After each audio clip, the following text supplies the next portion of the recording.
pantalla.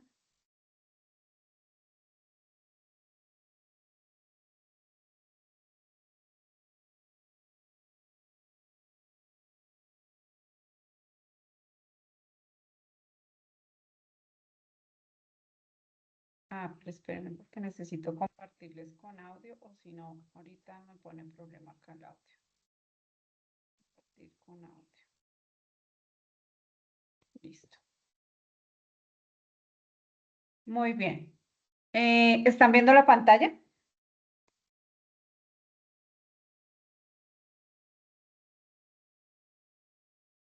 Hasta ahora no aparece nada, profe. ¿No? Ahí ya, sí, ahí ya. Listo. Bueno, entonces, Sí, bueno, ya aparece. listo, gracias, Lucy, muy amable.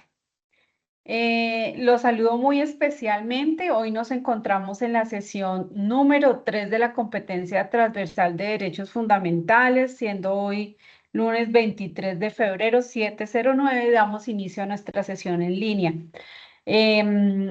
Hoy recordemos que estamos con el tecnólogo de desarrollo publicitario, la ficha 2977616, y que estamos dando pues la recta final en este proceso formativo en fase de evaluación. Voy acá a darle ingreso a otro compañero. Bueno, gracias, ya ingresó. Entonces, para que nos ubiquemos un poquito en dónde vamos dentro del proceso formativo, estamos en la fase de evaluación, ya en la recta final del proceso formativo. Importante que ustedes estén muy activos, que estén desarrollando sus evidencias, que estén con toda la energía, porque pues ya estamos terminando, o sea, ya nos queda muy poquito para culminar esta gran meta que ustedes han venido trabajando y labrando durante todos estos meses. Ya se aproxima ese cumplimiento y esa satisfacción de todos esos sacrificios y esfuerzos y disciplina que han tenido para el desarrollo del programa. Entonces, nuestro saludo, bueno, la agenda del encuentro, saludos, las actividades, el abordaje, la temática que vamos a trabajar, la entrega de la evidencia, el cronograma y el espacio para dudas e inquietudes. Entonces, el saludo nuevamente.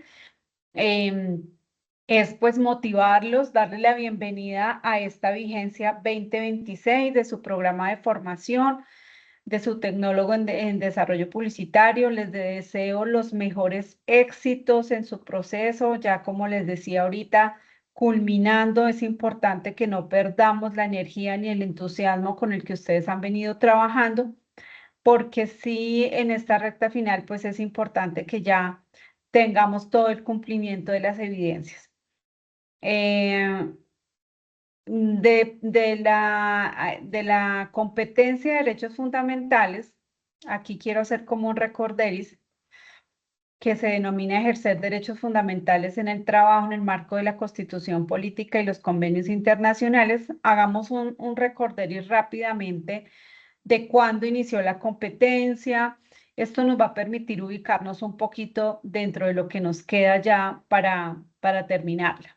Entonces, esta competencia inició el 20 de octubre del 2025 dentro de la AP03 y la guía de aprendizaje 6. Allí desarrollamos una evidencia donde se pretendía hacer como un diagnóstico del contexto donde ustedes viven, del contexto donde se desarrollan, donde se socializan, donde ustedes interactúan diariamente, con el fin de conocer cómo son esas dinámicas de trabajo, de economía, en el lugar donde ustedes están y tener ese acercamiento con estos conceptos que a veces los vemos como un poco eh, teóricos y por qué no ladrilludos, pero tenemos que ser, digamos, tener en cuenta que esto es el día a día. Nosotros vemos cómo está el empleo, nosotros vemos, ustedes seguramente muchos trabajan y ya tienen esa vivencia de cómo es el empleo, de cuáles son esas condiciones ideales que debe tener un trabajador, y que los que no han tenido esa experiencia pues ya se aproximan a ellos, recordándoles también que dentro de la reforma 24 de la ley 2466 del 2025, pues se establecieron nuevas pautas ¿cierto? Para los contratos de aprendizaje, que ya no se llaman contrato de aprendizaje, sino ya es un contrato laboral. Entonces, todos esos términos de los que hablamos son muy importantes porque apuntan precisamente a que eso que está arreglado, que está normatizado, pues se cumple, ¿sí? Entonces, bueno, en esa primera evidencia lo que hicimos fue como ese análisis, ustedes muy juiciosos, revisaron y analizaron y fueron, hicieron esa observación directa de cómo es esa dinámica económica y de empleo en el lugar donde ustedes diariamente eh, se movilizan, se transportan, lo viven diariamente. Después pasamos a una segunda evidencia en la AP03, pero en la guía de aprendizaje 7, donde hablamos de los derechos individuales y colectivos, ¿cierto? Hicimos un reconocimiento de cuáles son esos derechos. Ya sabemos cómo es la dinámica económica allá donde yo vivo. Bueno, ahora revisemos dentro de lo que yo diariamente, mi experiencia, de lo vivencial, si estos derechos individuales y colectivos se dan, ¿cierto? Si al final del día es lo que debería tener un trabajador, un empleador, o efectivamente hay mucho todavía sobre qué labrar y trabajar para que lleguemos a esas condiciones ideales. Entonces hablábamos de ese informe que ustedes hicieron de ciudadanía laboral, donde reconocieron, bueno, esos derechos individuales y colectivos. Y hoy nos compete empezar a hablar, bueno, ya hicimos, conocimos cómo es el empleo, las dinámicas, conocimos cuáles son los derechos individuales y colectivos. Ahora, ¿qué pasa? Ustedes pueden hacer esa pregunta, bueno, ¿qué pasa, profe, cuando dentro de esa dinámica no se cumplen esas condiciones ideales, sino que hay situaciones de vulnerabilidad, ¿cierto? Y de desconocimiento o incumplimiento de los derechos de los trabajadores? ¿Qué se puede hacer? ¿Qué debemos hacer? Bueno, muy bien. En este momento, en la evidencia que vamos a abordar, vamos a hablar de eso. Esta evidencia nos va a permitir darle cumplimiento a los dos últimos resultados de aprendizaje que tenemos, los dos últimos resultados de aprendizaje que tenemos para nuestra competencia. Aquí los voy a enmarcar, estos dos. Y ya con estos dos estaríamos finalizando y dando por terminada pues nuestra competencia de derechos fundamentales. Es una actividad muy sencilla que nos va a permitir conocer un poquito más a fondo sobre esos mecanismos que existen amparados bajo la Constitución Política de nuestro país para hacer un efectivo ejercicio de los derechos fundamentales específicamente en el trabajo. Entonces, los dos resultados que vamos a abordar y que nos hace falta dentro de la competencia es practicar los derechos fundamentales en el marco fundamentales en el trabajo de acuerdo con la política, constitución política y los convenios internacionales. Y participar en acciones solidarias teniendo en cuenta el ejercicio de los derechos humanos de los pueblos y la naturaleza. Esos son los últimos resultados de aprendizaje y la temática que vamos a abordar es pues qué pasa cuando hay una violación, una vulneración a esos derechos del trabajo, qué mecanismos existen para poder hacer valer esos derechos. Muy bien. Entonces, analizábamos y concluíamos que el derecho al trabajo fue una lucha, una de las conquistas que se logró porque pues no se hablaba de que el trabajo era un derecho, ¿cierto? Sino precisamente a través de muchas situaciones que se dieron a lo largo del periodo, de los periodos de la historia en el desarrollo del trabajo, en la evolución del trabajo, de ese protagonismo que tuvo el trabajo en el desarrollo de la humanidad, que surge ese concepto de que el trabajo es un derecho, ¿cierto? De todas las personas y que muy ahí de la mano, no solamente es decir que las personas tienen derecho a tener una fuente de ingreso, un sustento para sus familias, sino que también deben tener unas condiciones ideales para que puedan trabajar y su aporte que haga dentro de la empresa, de la entidad, de la organización, pues arroje resultados y positivos para la empresa, ¿cierto? Si un trabajador está motivado, entregado, con un sentido de pertenencia alto, pues seguramente eso se va a ver reflejado con el nivel de productividad de este trabajador, ¿cierto? Pero debe tener esas condiciones ideales para poder decir que efectivamente el nivel de productividad y de utilidad de la empresa pues se ha incrementado precisamente por ese nivel de motivación. Hoy en día en las empresas no solamente se habla de que la motivación es un factor salarial, ¿cierto? Solamente, sino que se habla de que hay un salario emocional también. ¿Sí? Cuando las personas son reconocidas, son resaltadas, es valorado el esfuerzo también que hacen, pues esa persona va a tener un nivel de compromiso mucho más grande. Entonces, bueno, hablando de ese derecho, yo quiero preguntarles a ustedes, y si quieren me escriben en el chat o activan su micrófono, no hay problema.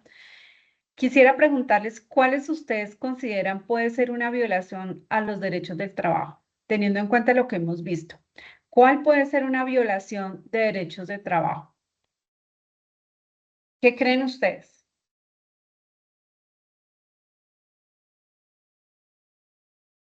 Si quieren me escriben en el chat o activan el micrófono, no hay problema. Eh, Puede ser no pagar el salario completo o a tiempo. Muy bien, claro, Lucy, claro. Yo trabajo, pero estoy trabajando y en contraprestación, pues requiero mi remuneración, mi salario. Y ese salario pues debe ser equitativo también al nivel de las funciones que yo estoy desempeñando. Y claro, em, a mí no me gusta la palabra obvia porque pues nada es obvio en la vida, pero se supone que si yo trabajo pues lo hago para que me paguen un salario y que este salario debe ser pagado pues puntualmente, porque así como yo recibo ese salario, pues también suplo esas necesidades económicas que tengo en mi familia, ¿cierto? Yo no le puedo decir, por ejemplo, a un banco, ay, qué pena, es que no le puedo pagar porque es que se demoraron 15 días el salario en llegar, pero pues yo le voy a pagar, ¿cierto? No, el banco dice, no, qué pena, es este día que usted me tiene que pagar, ¿cierto? Entonces, muy bien, claro, una vulneración puede ser el no pago de salario o no el pago puntual de ese salario. Muy bien, gracias, Lucy. A ver, Susana,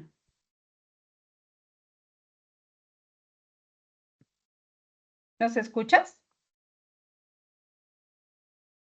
Profe, yo, Eva, Ay, perdón, es que yo, Eva, sí, discúlpame, te tenía acá como Susana. Cuéntame, ¿qué opinas por tú? ejemplo, un despido injusto o también por ejemplo, cuando no los afilian a seguridad social, también puede ser una violación al derecho al trabajo, ¿no?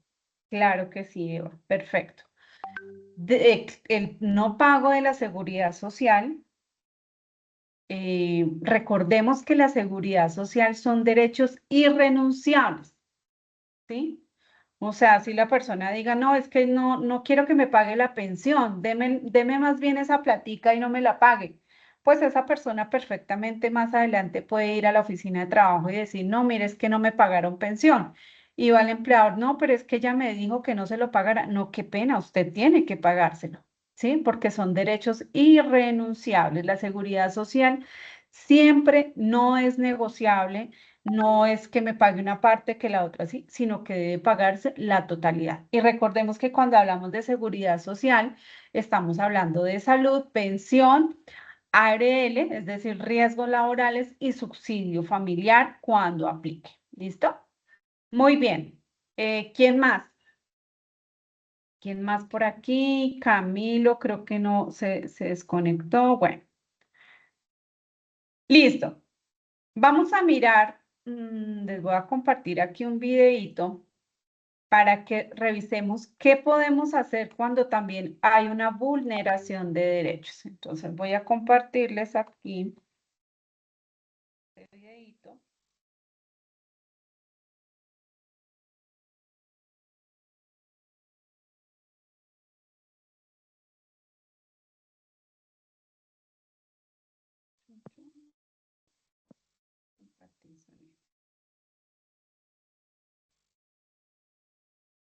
Trabajado durante 4 años en una empresa privada recibiendo un salario de... ¿Está bien el audio? ¿Lo están escuchando, chicas?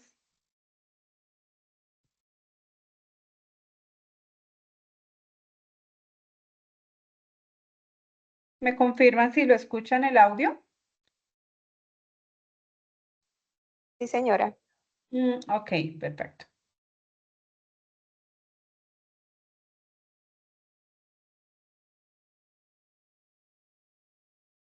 2.500.000 pesos por medio de un contrato a término indefinido.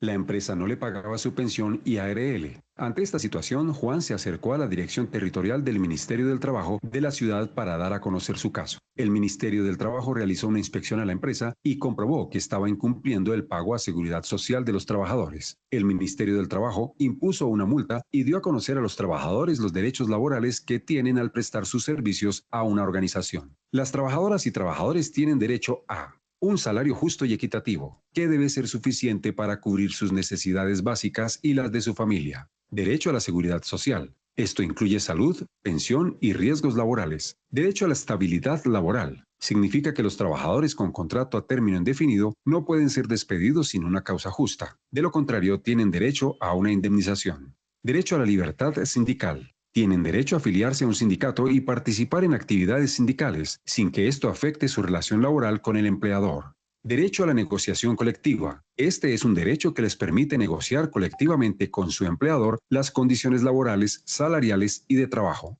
Derecho a vacaciones remuneradas. Estas varían según la duración del contrato y la antigüedad en la empresa. Derecho a prestaciones sociales. Los empleadores tienen la obligación de pagar las prestaciones sociales a sus trabajadores. Estas incluyen el salario mínimo, horas extra, vacaciones, primas de servicio y las cesantías.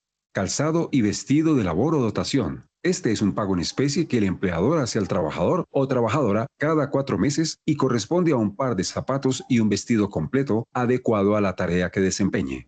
Licencia de maternidad y paternidad. Es un tiempo de descanso al que tienen derecho las madres y padres trabajadores. Estimado trabajador, si sus derechos laborales están siendo vulnerados, no se quede callado. Acérquese a la Dirección Territorial de su ciudad o Inspección Municipal y presente su denuncia o queja. Un inspector del Trabajo y Seguridad Social adelantará una actuación administrativa por presunta violación a la normatividad laboral. Esta denuncia también puede tramitarse de manera virtual en la página web www.mintrabajo.gov.co seleccionando el enlace Erradicación de PQRSD.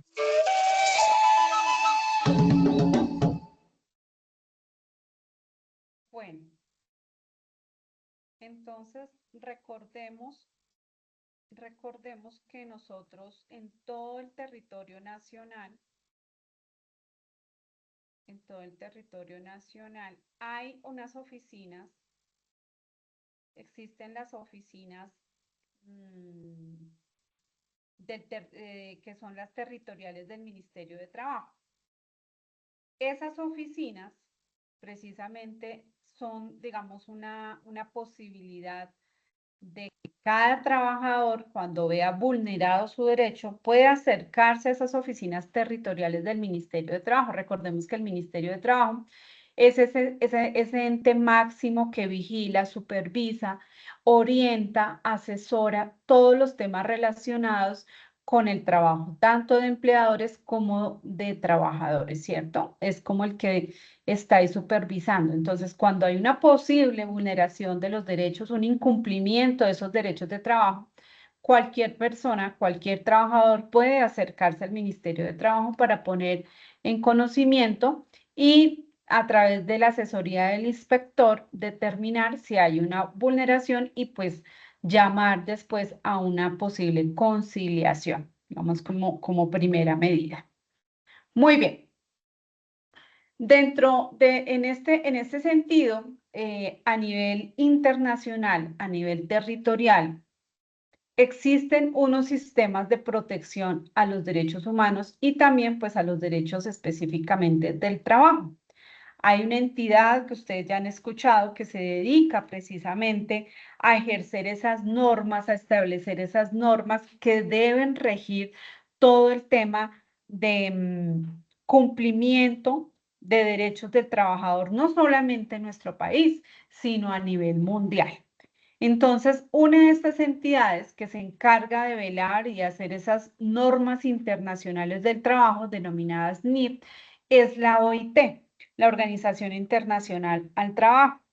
Esta, recordemos que es una agencia de orden tripartita. ¿Qué quiere decir eso? Que está conformado por 3 actores importantes: gobierno, empleadores y trabajadores, ¿sí? Y que los 3 en esta agencia, porque es una agencia de la ONU, esta agencia tiene todos los 3 actores la igualdad de tener voz y tener voto frente a las decisiones que se tomen en la OIT, ¿sí? En el caso de nosotros, existe la OIT de países andinos, donde la oficina principal está ubicada en Lima y que la conforman 5 países, dentro de los que está Bolivia, Colombia, Ecuador, Perú, Venezuela.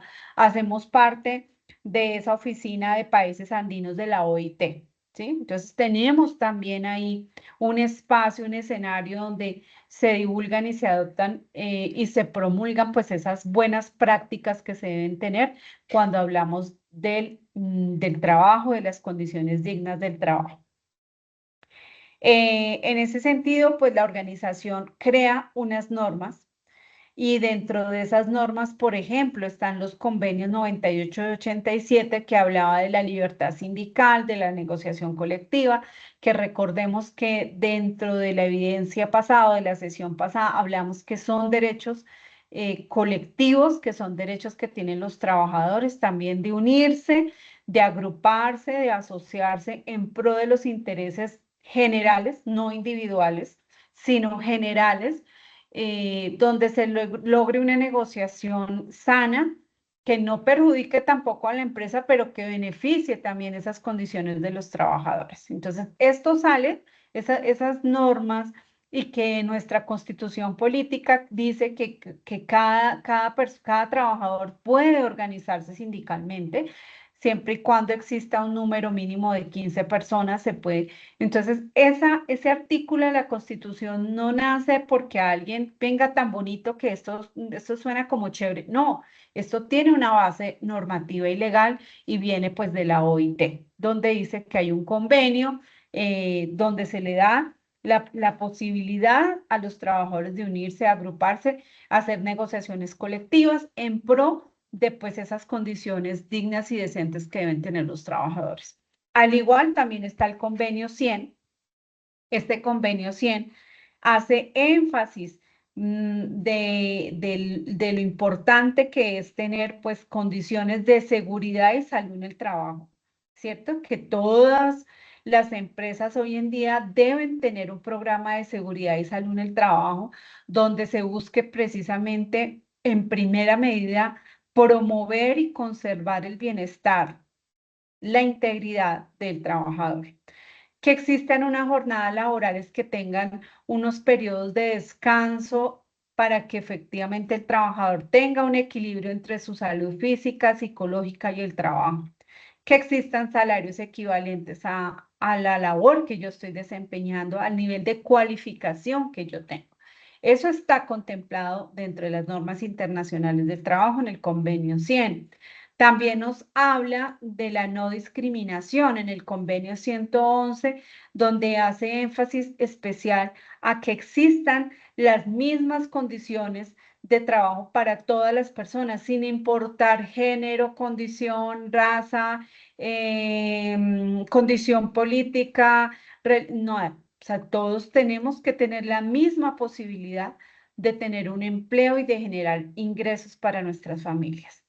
También en el convenio 182 habla de esas peores formas de trabajo infantil. Recordemos que uno de los principios que tiene la Organización Internacional del Trabajo es la erradicación del trabajo infantil.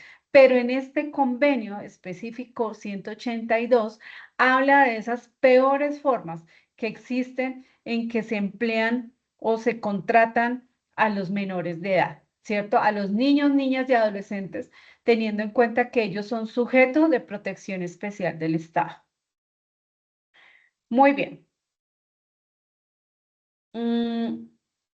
¿Cómo la OIT realiza esas normas? ¿De dónde salen? ¿Por qué las prioriza? ¿Por qué las pone ahí como como una carta de navegación para los países que hacemos parte de la OIT.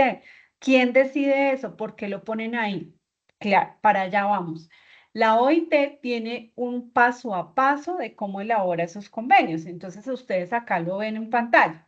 Entonces, primero, pues, ¿qué hace? Identifica el problema. En el caso de las peores formas de trabajo infantil, surgió pues ese problema que llegó a la mesa de la organización y decían, bueno, es que una de las peores formas que existe de trabajo es la minería, ¿cierto? Hemos visto, ustedes quizás han escuchado que incluso hay muchos jóvenes que no tienen la oportunidad de ir a estudiar por diferentes circunstancias y lo más fácil que encuentran es dedicarse a la minería. Y casi que siempre esas minas pues no tienen como toda la reglamentación, la seguridad, los programas de seguridad en el trabajo, sino que son muy artesanales e incluso ilegales y que ha cobrado pues la vida de muchos de estos adolescentes, de estos jóvenes en esas condiciones. Entonces, este problema llegó a la organización, a la agencia, y seguramente no es un problema solamente de Colombia, sino es un problema a nivel mundial, porque la minería no existe solo en Colombia, sino en todo el mundo, y que estas condiciones de trabajo existían, incluso niños estaban trabajando bajo esta condición. Entonces, llegó el problema. ¿Qué hace la agencia? Pues acuérdense que tiene una condición tripartita, es decir, escucha y hace una discusión previa entre lo que dicen los gobiernos, los trabajadores y los empleadores y dicen, bueno, sí, efectivamente es un problema. Determinan después de esa discusión previa, lo llevan a la Conferencia Internacional del Trabajo, ellos se reúnen una vez en Ginebra, Suiza. Cada año precisamente se hacen esa conferencia para mirar todas estas problemáticas y allí lo someten a votación. Si efectivamente ven que es un problema y que merece tomar esas normas internacionales, incluirlo dentro de esos convenios, pues lo aprueban.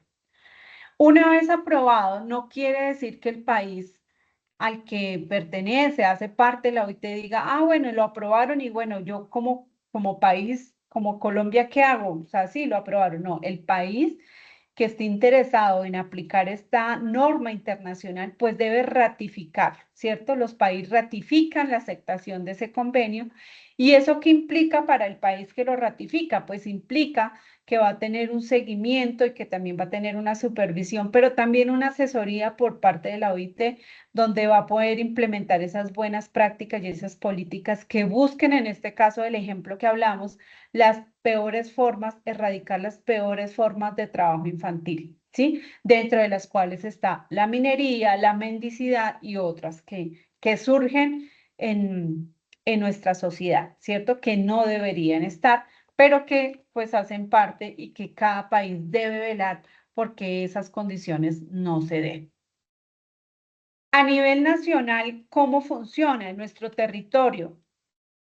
Bueno, esta organización, esta OIT, también escucha, como ustedes saben, tienen asiento en estas agencias los trabajadores, también pueden las organizaciones sindicales hacer reporte de condiciones que no están siendo respetadas, que hay vulneración de derechos, allá también pueden llegar y solicitar esa protección a través de estas normas internacionales. Digamos que esas normas internacionales de trabajo que emite la OIT, lo que pretenden es un poco como blindar, proteger al trabajador frente a posibles vulneraciones e incumplimientos de los derechos del trabajo.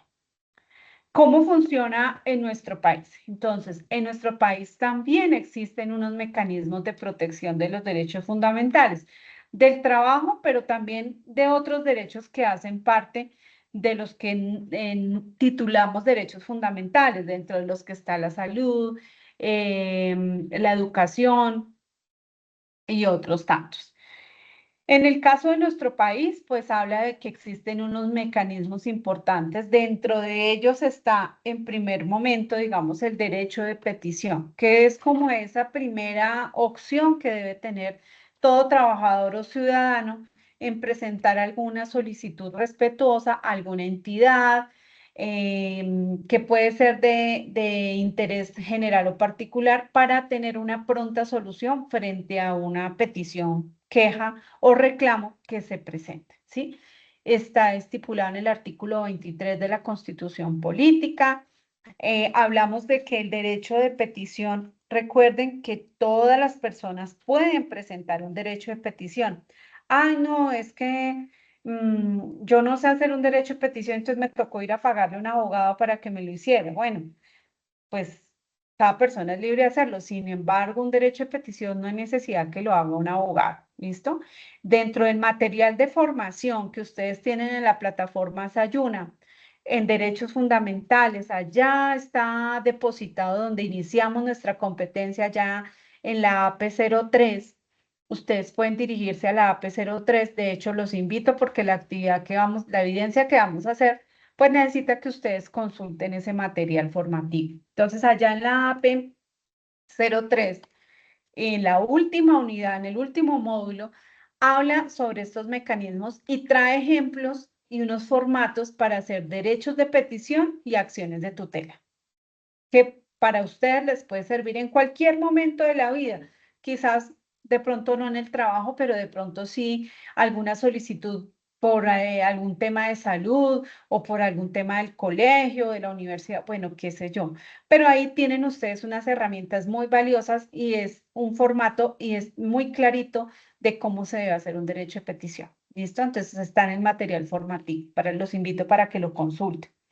Entonces, bueno, estos derechos de petición normalmente se contestan. Hay empresas que hoy en día utilizan unos módulos que se llaman PQR, ¿cierto? Esos PQRs o las solicitudes que ustedes radiquen a través de esos medios o aplicaciones que crean las empresas, se les da el mismo trato de derecho de petición. Es decir, los tiempos de respuesta son los mismos, ¿cierto? Cuando yo presento una queja, un reclamo, o una petición, la entidad tiene hasta 15 días para dar respuesta a esa petición. Pero ¿qué pasa? A veces dicen, no, pero es que van más de 15 días y no me han dado respuesta. Pues resulta que cuando la entidad ve que el tiempo es muy corto para dar respuesta de fondo a esa petición o a esa queja que yo estoy haciendo, ellos deben dar una respuesta parcial informando que se van a tomar otros días para poder dar respuesta de fondo, ¿sí? Que pueden convertirse en 30 días, ¿sí? La ley lo dice. Pueden tomarse otros 15 días y estos pueden convertirse en 30 días hábiles. Cuando se solicita de pronto que necesito copias de algún documento especial, de algún expediente o algún documento, la entidad se demora en tiempo de respuesta 10 días. No se puede demorar más. Cuando yo estoy solicitando que me den una copia de algún proceso, de una historia clínica, el tiempo de respuesta no puede ser mayor a 10 días. ¿Listo? Cuando a veces se emiten conceptos, yo solicito un concepto por alguna situación específica, pues allí sí puede tardarse hasta 30 días hábiles en dar respuesta la entidad. Recordemos qué pasa cuando la entidad, la organización no me da respuesta o la empresa no me da respuesta durante estos tiempos. Entonces recuerden que el derecho de petición, según el artículo 23, hace parte de los derechos fundamentales, ¿sí? ¿Qué pasa cuando hay una violación o una vulneración a un derecho fundamental? Pues yo puedo recurrir a otro mecanismo que se llama la acción de tutela. Porque la acción de tutela se aplica cuando hay una vulneración de un derecho fundamental. Y el derecho de petición es un derecho fundamental. Entonces, cuando a mí no me responden el derecho de petición que pase en la entidad, se denomina un silencio administrativo y lo que procede enseguida es una acción de tutela que también está amparada en la Constitución Política bajo el artículo 86. ¿Sí? Entonces, digamos que el derecho de petición es como esa primera opción, pero si vemos que no tenemos respuesta que ya pasó tiempo, que nadie nos dijo nada, pues ya podemos proceder porque este derecho de petición se constituye como una prueba para poder interponer la acción de tutela, ¿sí? ¿Y qué es la acción de tutela? Pues la acción de tutela es también ese mecanismo de protección que nos permite ejercer esos derechos constitucionales que toda persona tiene, que están respaldados por nuestra constitución política, ¿cierto? Y que es una acción que debe tener cumplimiento casi que inmediato, es muy rápido. En ningún caso se puede demorar más de 10 días en darle solicitud a que nos respondan esa acción de tutela. Esta acción de tutela siempre se interpone ante un juez, ¿cierto? Pero tampoco requiere abogado. Una persona, un ciudadano común y corriente, puede interponer una acción de tutela, no requiere de un abogado. También, como les comentaba en el material de formación, ustedes van a poder encontrar un ejemplo, un formato de cómo se hace una acción de tutela para que ustedes lo puedan poner en práctica. Importante en esa acción de tutela, pues que quede muy bien descrito, pues cuál es el derecho que se está vulnerando, cuáles son esas peticiones, que quede muy bien estructurada para que el juez la admita, porque si no está sustentada esa acción de tutela debidamente, pues el juez puede ser que diga no, no procede, es decir, no la admite y no la devuelve, ¿sí? Entonces debe estar muy bien sustentada y sobre todo que tengamos claro cuál es el derecho que se está violando, cuáles son esas peticiones, cuáles son las pruebas que tenemos de esa violación o vulneración a ese derecho, ¿cierto? Que esté muy bien constituida. Bueno, esta acción de tutela también es importante que tengamos en cuenta que no necesariamente se debe presentar o existen, mejor, algunos casos en los que se pueden presentar de forma verbal. Es decir, la persona se presenta frente al juez y de forma verbal interpone la acción de tutela. ¿Cuándo se dan esos casos? Cuando la persona no sabe escribir, ¿cierto? No se le puede negar la posibilidad de interponer una acción de tutela. Cuando sea menor de edad también puede interponer la acción de tutela o puede hacerla por escrito a través de su apoderado o de su tutor. Y cuando exista una urgencia de protección inmediata, ¿sí? Que no dé tiempo, pues, de que se puede hacer un escrito, sino que debe atenderse de manera urgente, se puede hacer también de forma verbal. ¿Listo? Otro mecanismo que existe es la acción de cumplimiento. Esta acción de cumplimiento es un instrumento directo, rápido, con el que cuentan todas las personas, asociaciones y sociedades. Digamos que tiene un componente un poco más grupal, es decir, varias personas pueden interponerlo. Puede ser un grupo de personas que vean que se está vulnerando o que existe una ley y esa ley fue atropellada o no cumplida, ¿cierto? En caso, por ejemplo, o negligencia de las autoridades públicas. Por ejemplo, en nuestro país existe una protección de habeas data, ¿cierto? Protección y confidencialidad de la información. Si alguien, por ejemplo, una historia clínica, si alguien trabaja en una clínica y empieza a llevar esa información de un paciente o de los pacientes para otro fin, pues ahí hay una vulneración de una ley que está en nuestro país, se puede interponer una acción de cumplimiento. Bueno, esos son como los 3 mecanismos más importantes que tenemos nosotros.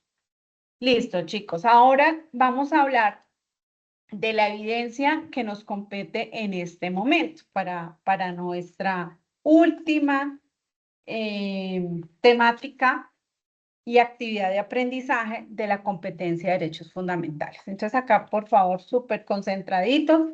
Es una evidencia muy sencilla la que vamos a desarrollar, pero importante que ustedes la hagan de forma juiciosa, que le dediquen el tiempo. No es complicado, pero sí pueden investigar y es algo que no es solamente por presentarle la evidencia a la instructora Nidia Velasco, sino es para que ustedes lo pongan en práctica porque de pronto en algún momento de su vida lo van a requerir, ¿sí? Entonces ustedes van a saber de qué se trata este tema de acción de tutela, de derechos de petición, cuándo aplica, cuáles son sus características, por qué es importante, cómo puedo yo acceder, dónde lo debo presentar, todos esos temas que no son solamente un tema de que voy a probar una competencia, sino que precisamente se trata de que ustedes lo pongan en práctica. Entonces, estos son los lineamientos para la entrega de la evidencia. ¿Qué vamos a entregar? Un cuadro comparativo. ¿Qué vamos a comparar? Vamos a comparar qué diferencias existen en sus características, en sus conceptos, en sus tiempos de respuesta, todo lo que conlleva la diferencia entre una acción de tutela y un derecho de petición. ¿Cuándo procede? ¿Cuándo no procede? ¿Quién la puede? Todas las características que existen frente a estos dos mecanismos de protección de derechos fundamentales, el derecho de petición y la acción de tutela. Lo pueden hacer mediante cualquier herramienta digital que ustedes utilicen. Pueden consultar la IA, está bien, yo no estoy en contra de ello, pero lo importante es que ustedes siempre a la hora de que investiguen, consulten, por favor citen la cibergrafía o la bibliografía de donde están sacando la información. Recuerden que dentro del manual del aprendiz está establecido el plagio, entonces es importante que no caigamos en eso, sino que le dediquemos el tiempo y muy juiciosos desarrollamos esta actividad que no es nada difícil y sí nos puede aportar mucho. Pero también lo pueden hacer de forma manual. Alguien dice, no, yo lo quiero hacer manual. Listo, también lo puede hacer perfecto, no hay ningún problema. Le toma una foto, lo digitaliza y lo sube. ¿Listo? Mínimo una hoja, máximo 2 hojas. Aquí no dice, pero a mí me gusta que hagan su portadita, su introducción, las conclusiones que nos va a permitir saber, bueno, cuál es el punto de vista de ustedes frente a esto que estamos hablando. ¿Les parece importante? ¿No les parece importante? ¿Qué opinan frente a estos mecanismos y el respaldo que tienen en la Constitución? Bueno, quisiéramos saber cuál es su opinión, ¿cierto? Porque eso construye su criterio y su punto de vista frente a todos estos conceptos. ¿Cómo hago la entrega? Fácil, tranquilo. Remítase a la actividad correspondiente, AP04, Derechos Fundamentales, Mecanismos de Defensa de Derechos Fundamentales, nuestra guía de aprendizaje 8, el código de la competencia, la actividad de aprendizaje y el instrumento de evaluación. Ustedes se remiten en la plataforma Sayuna, van allá, estamos en la etapa de evaluación, allá buscan derechos fundamentales, mecanismos de defensa y allá adjuntan su cuadro comparativo. Esta actividad está abierta desde el 23, es decir, desde hoy, desde la 00 ya está activa y va a ir hasta el 1 de marzo. Como es ya nuestra última evidencia, yo les sugiero que cumplamos estos términos para que no tengamos inconvenientes, ¿sí? Ya estamos finalizando, ustedes también necesitan dedicarle tiempo a su proyecto, a su entrega final ya de su formación, entonces traten de poder ir agilizando en todas estas evidencias. Van a tener el fin de semana, si no estoy mal, 1 de marzo es el domingo, hasta medianoche para poderlo hacer, entonces traten de agilizarlo para que puedan dedicarle tiempo también a sus evidencias técnicas y no se dejen pues que el tiempo corra. Bueno, aquí les traje como un pantallazo para que ustedes se ubiquen en plataforma en fase 4 de evaluación. Está la guía de aprendizaje. La guía de aprendizaje también está escrita cómo se debe desarrollar la actividad. Y aquí abajito donde dice derechos fundamentales es donde vamos a hacer el cargue de nuestra evidencia. Si damos clic allí, pues vamos a encontrar dos archivos. Uno que habla de cómo se hace un cuadro comparativo. Si algunos tenemos dudas de cómo se hace, ahí lo describe muy bien cómo se hace un cuadro comparativo, qué conceptos debo tener, cómo lo organizo, cómo lo doy las ideas, de qué manera lo puedo presentar. Ahí está muy bien ilustrado cómo se hace ese cuadro comparativo. Y también está el instrumento de evaluación, que es el que nosotros vamos a tener en cuenta para hacer la retroalimentación de la evidencia que ustedes entreguen. Allá en el instrumento de evaluación, si le dan clic, es este documento. Quise mostrárselo hoy porque aquí en la lista de chequeo habla como de qué debe contener ese cuadro comparativo. Entonces, las características del derecho de petición, las características de la acción de tutela, cuál es la aplicación específica para cada uno de ellos, y a través de un ejemplo también pueden ustedes interiorizar, conocer, como indagar un poquito más de qué se trata el derecho de petición y la acción de tutela.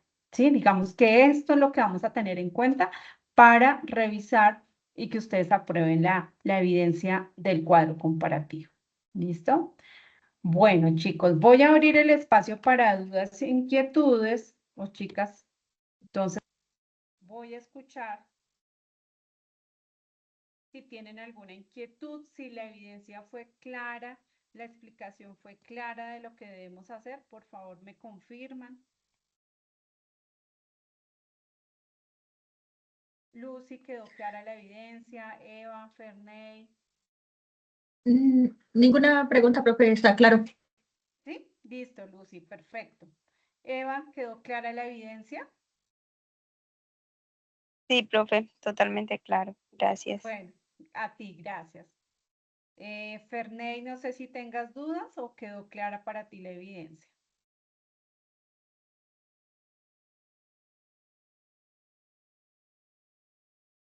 No sé si nos escuchas.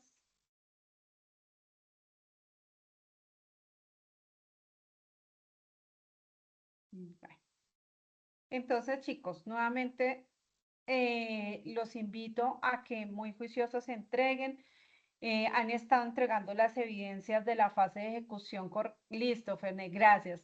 Ok, gracias por tu respuesta. Han venido entregando sus evidencias. Yo los invito a que sigan muy juiciosos entregando las evidencias si de pronto a alguno le hace falta ponerse al día.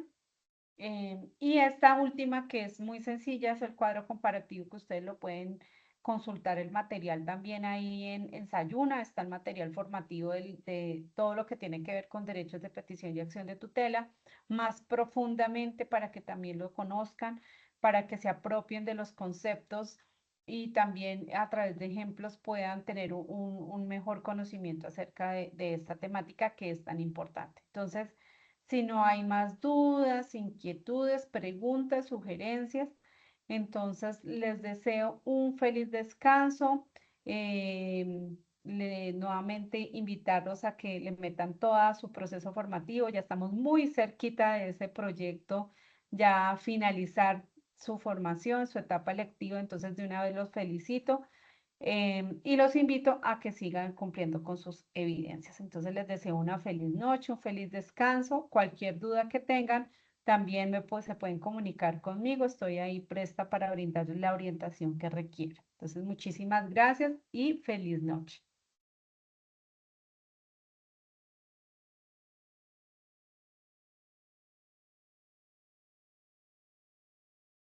Gracias, profe. Feliz noche.